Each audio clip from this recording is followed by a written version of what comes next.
अभी तक की वीडियो में हम लोगों ने देखा था जो शेयर्स थे जब पार वैल्यू या फेस वैल्यू पे जब इशू हो रहे थे तब फॉरफिट हो रहे थे। तो उससे रिलेटेड हम लोगों ने जनरल एंट्रीज भी देख ली थी और उसके सॉल्व एग्जांपल्स भी समझ लिए थे कि किस तरीके से उसकी जनरल एंट्रीज होती हैं, किस तरीके से अमाउंट का प्लेसमेंट होता है।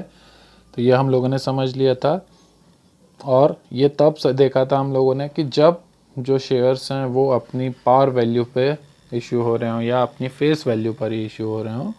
ठीक है, तो उस टाइम पे देखा था। अब इस वीडियो में हम लोग समझ रहे हैं, अभी फ़िलहाल हमारा आज का टॉपिक है कि forfeiture of shares which were originally issued at premium. अब जब लास्ट वीडियो हम लोगों ने पार वैल्यू पर देखा था कि शेयर फॉरफिट हो रहे हैं, तो अब यहाँ पे हम लोग देखेंगे कि जब शेयर्स जो हैं प्रीमियम वैल्यू पर इशू होते हैं तो उनको किस तरीके से फॉरफिट किया जाता है। ठीक, तो ओरिजिनली इश्यूड एट प्रीमियम यहाँ पे मीन्स जो शेयर हैं वो प्रीमियम पर इशू किए गए हैं असल में। ठीक है, तो आगे देखते हैं इसमें क्या है। When shares issued at premium are forfeited, two following possibilities exist. जब भी कभी जो शेयर्स प्रीमियम पे इश्यू हुए होते हैं उनको अगर फॉरफिट हो रहे होते हैं तो उसकी दो पॉसिबिलिटीज़ होती हैं या दो कंडीशंस होती हैं जो ऑफ फीचर की होती हैं। पहली होती है security premium amount has been received. ठीक, अब अगर जो है प्रीमियम पे हमारे शेयर इश्यू हुए हैं तो उसमें पहली कंडीशन क्या होती है कि जो सिक्योरिटी प्रीमियम का जो अमाउंट है वो रिसीव हो चुका हो। ठीक है, जो फॉरफिट होती है उस टाइम पर जो हमारा सिक्योरिटी प्रीमियम का अमाउंट है वो रिसीव हो चुका हो। दूसरी कंडीशन होती है कि जो सिक्योरिटी प्रीमियम का अमाउंट है वो रिसीव ना हुआ हो। ठीक है, तो ये दो कंडीशंस होती हैं या इसकी दो पॉसिबिलिटीज़ इसको बोल सकते हैं हम लोग। तो आगे देखते हैं इसमें क्या है हमारा। तो इसमें आगे का है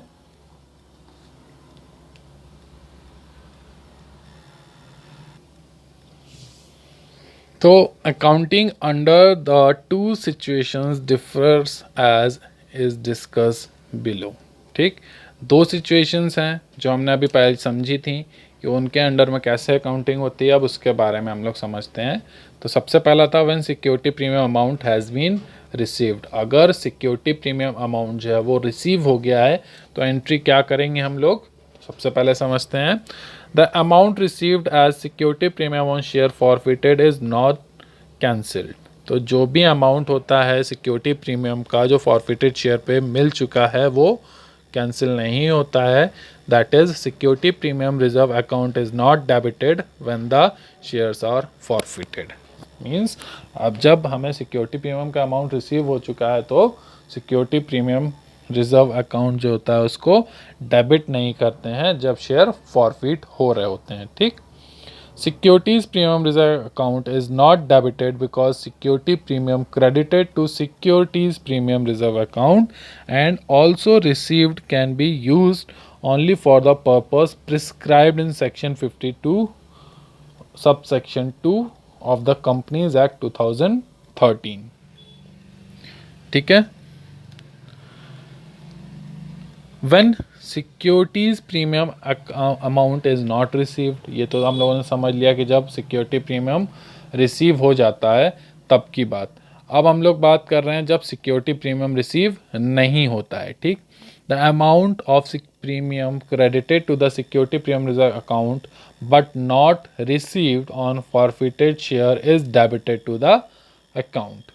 ठीक है, अब जो फॉरफिटेड शेयर हैं अगर उन पर हमें प्रीमियम रिसीव नहीं हुआ है तो वो क्या हो जाएंगे, डेबिट हो जाएगा या उस अकाउंट को क्रेडिट करेंगे हम लोग। The provision of section 52 subsection 2 of the companies act 2013 is not violated since the amount although credited is not received.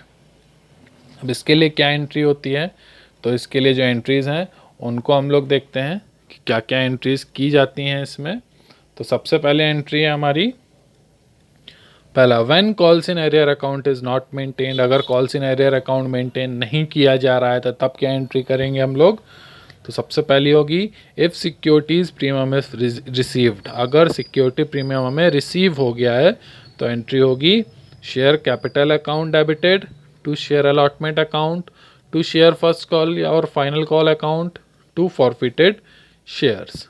ठीक है, तो ये हमारा हो गया। अब यहाँ पे अमाउंट क्या भरेंगे शेयर कैपिटल में, अमाउंट कॉल्ड अप, उसमें जितना अमाउंट लिया है मतलब कंपनी ने मांगा उसमें से प्रीमियम माइनस कर देंगे।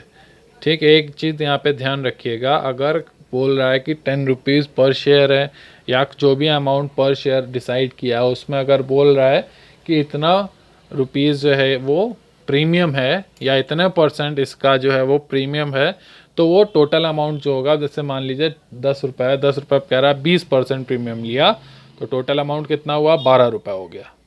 ठीक है, तो यहाँ पे जो अमाउंट आएगा वो 12 रुपये से लेंगे। ठीक है, और उसमें से जो प्रीमियम है उसको लेस कर देंगे। ठीक, टोटल अमाउंट में से। उसके बाद to share allotment account, amount not received on allotment, जितना अलॉटमेंट पे अमाउंट रिसीव नहीं हुआ है। टू शेयर कॉल्स और calls account, amount not receive on call, अगर कॉल पे अमाउंट रिसीव नहीं हुआ है तो वो आ जाएगा। To forfeited shares means amount received less premium, या यहाँ फॉरफिटेड में कितना आएगा जितना अमाउंट अभी तक हमें रिसीव हो चुका है। ठीक है, तो ये एंट्री तब होती है जब सिक्योरिटी प्रीमियम रिसीव हो चुका होता है और calls in arrear account maintain नहीं होता है। दूसरी एक कंडीशन आती है if security premium is not received. अब अगर सिक्योरिटी प्रीमियम रिसीव नहीं हुआ होता है तो क्या एंट्री करते हैं, share capital account debited, security premium reserve account debited, to share allotment, to call, to forfeited share account. Clear है ये? जब प्रीमियम रिसीव नहीं हुआ होता है तो सिक्योरिटी प्रीमियम रिजर्व अकाउंट जो होता है वो डेबिट कर दिया जाता है। ठीक है, अब यहाँ पे अमाउंट क्या आएगा, amount called up less premium, total amount है उसमें से प्रीमियम हटा के। दूसरे में प्रीमियम रिजर्व में क्या आएगा, premium amount called up but not received, कितना प्रीमियम अमाउंट कॉल किया गया है जो रिसीव नहीं हुआ है। Amount not received on allotment, amount not received on calls and amount received less premium. तो ये टोटल हो गया हमारी फॉरफीचर की एंट्री। और ये एंट्री तब हुई है जब प्रीमियम रिसीव नहीं हुआ है और कॉल्स इन एरर अकाउंट नहीं बनाया गया है। अब सेकेंड कंडीशन है हमारी जब कॉल्स इन एरियर अकाउंट जो है वो मेंटेन किया जाता है। इस कंडीशन में क्या करते हैं, ठीक, तो सबसे पहली कंडीशन है सिक्योरिटी प्रीमियम इज रिसीव्ड। अगर सिक्योरिटी प्रीमियम हमें रिसीव हो रहा है तो क्या करेंगे, यहाँ पे share capital account debited to calls in arrear to forfeited shares.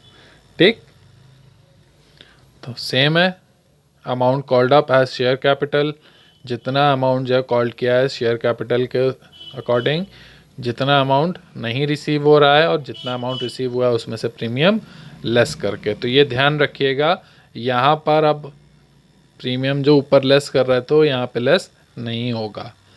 ठीक, सेकेंड कंडीशन आती है if security premium is not received. अब अगर सिक्योरिटी प्रीमियम रिसीव नहीं हो रहा है तब क्या एंट्री करेंगे, जब कॉल्स इन एरर अकाउंट बन रहा है तो सबसे पहले एंट्री आएगी अब share capital account debited, security premium reserve account debited to calls in arrear account to forfeiture shares account. ठीक, सेम है, amount called up as share capital, total जितना अभी तक कॉल किया गया उतना। Amount not received on premium, premium पे जितना अमाउंट रिसीव नहीं किया गया है। Amount not receive on call, call पे जितना अमाउंट रिसीव नहीं किया गया है। और अमाउंट रिसीव्ड लेस प्रीमियम। ठीक है, तो जितना भी अमाउंट रिसीव हुआ उसमें से प्रीमियम हटा के। तो ये हमारी दो कंडीशंस हो गई। दोनों कंडीशंस के अंदर भी दो कंडीशंस थी। तो पहली कंडीशन थी हमारी अगर कॉल्स इन एरियर अकाउंट है उसको मेंटेन नहीं किया जा रहा है। ठीक है, अब इसके अंदर दो कंडीशन क्या थी, जब सिक्योरिटी प्रीमियम रिसीव हो रहा है और जब सिक्योरिटी प्रीमियम रिसीव नहीं हो रहा है। और दूसरी कंडीशन थी when calls in arrear account is maintained, उसके अंदर भी दो कंडीशन, जब प्रीमियम अमाउंट जो है वो रिसीव हो रहा है और जब प्रीमियम अमाउंट रिसीव नहीं हो रहा है। तो ये हमारी 4 एंट्रीज़ हैं, इसको समझिएगा जब शेयर्स को प्रीमियम पे इशू किया जा रहा है और वो फॉरफीट हो रहे हैं। बेटा इस चैप्टर में जो है आपको जनरल एंट्रीज याद करनी पड़ेंगी, कौन सी एंट्री कब करते हैं, क्या एंट्री होती है, कौन सा अमाउंट भरा जाता है, ठीक है। तो इसको आप लोग को समझना पड़ेगा और अच्छे से लर्न करना पड़ेगा, क्योंकि जब क्वेश्चन आएगा तो आपको प्रॉब्लम हो जाएगी इसमें, ठीक है। तो आपको इसमें प्रॉब्लम हो जाएगी, इस वजह से आपको मैं बोल रहा हूँ कि ये एंट्रीज ज़रूर याद करिएगा, नेसेसरी है। मैंने आपको स्टार्टिंग की वीडियोस में भी बोला है कि जो भी